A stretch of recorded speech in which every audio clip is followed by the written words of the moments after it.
Hey everybody, I'm Christopher Green. You're tuning into AMTV, Alternative Media Television. I just heard CNN news anchor Don Lemon utter these words out loud. And I'm going to paraphrase a little bit, but basically he said that eyewitness testimony isn't credible. Let me repeat that again. He said eyewitness testimony isn't credible.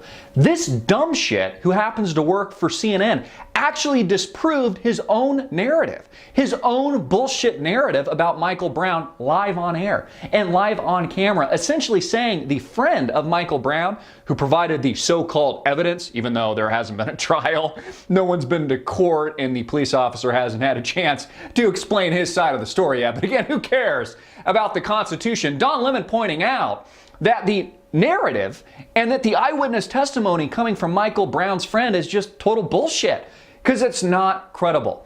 Now, obviously, eyewitness accounts, at least in my opinion, are credible because, think about it for a minute, this is just common sense. They're actual eyewitnesses that saw the crime. But you see, the only reason Don Lemon is pointing this out, and CNN and the bullshit mainstream media is pointing this out, is because new evidence, the actual evidence that is emerging, is actually disproving their narrative. In fact, a friend, allegedly, of the police officer called into a radio show earlier today and alleged that Mike Brown punched the officer in the face. And there's also been evidence from another YouTube video that, by the way, has 1 million+ views right now, and I'll put the link in the description box below. Eyewitness testimony that says Mike Brown was bum rushing the police officers, which would largely explain the autopsy. Again, they say that 6 bullets entered his body, 2 to the face, and they just can't understand how a 6'4", 300-pound man could get hit with his head down. Maybe because he was potentially bum rushing the cop and was the perspective in the eyewitness account of one of the people on the ground. And also this latest report of a friend of the police officer suggesting that Mike Brown allegedly punched the officer in the face. But I had to point this out because Don Lemon of CNN actually refuted his own narrative just a few moments ago. It means that Mike Brown's friend is full of shit. And notice everything he got wrong so far. Remember how it was 10 bullets that entered Mike Brown's body, but now it just somehow shrunk to 6, and that Mike Brown was running away, although the autopsy, of which they've done 2, and now Eric Holder, Fast and Furious, has ordered a 3rd. A tertiary report has only shown that Mike Brown was shot from the face on and face forward, which means that he wasn't shot at, nor had he turned his back, or was he running away? In fact, the actual eyewitness account on the scene says that originally Mike Brown had shut and shoved the door, as he previously had shoved a store clerk just moments before after robbing a liquor store in the same neighborhood.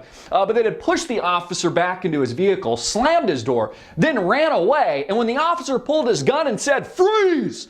he came back, bum rushed him, antagonized him, potentially leading one to believe and corroborating from other eyewitnesses on the ground that Mike Brown had assaulted this officer, and the officer may have, in fact, again, this hasn't been proven in a court of law yet, but people like to jump to conclusions, was defending himself and felt that his body was being harmed and he was threatened, and Michael Brown had been threatening him bodily harm. But again, I just wanted to point out how much bullshit keeps on being spewed by the mainstream media. The fact that these jokers, these characters, actually refute their own bullshit narrative live on camera when it doesn't fit their agenda. When new evidence, credible evidence comes out that supports the police officer's narrative and not CNN's. But again, all of this is about race baiting. In fact, I even read an article from Kareem Abdul-Jabbar over the weekend that said this wasn't about Michael Brown. This was about class warfare and African Americans just being generally angry that they're not getting their fair share in America today. And you know what? He's probably right. And that actually makes more sense because none of this is about Michael Brown, and that's the point.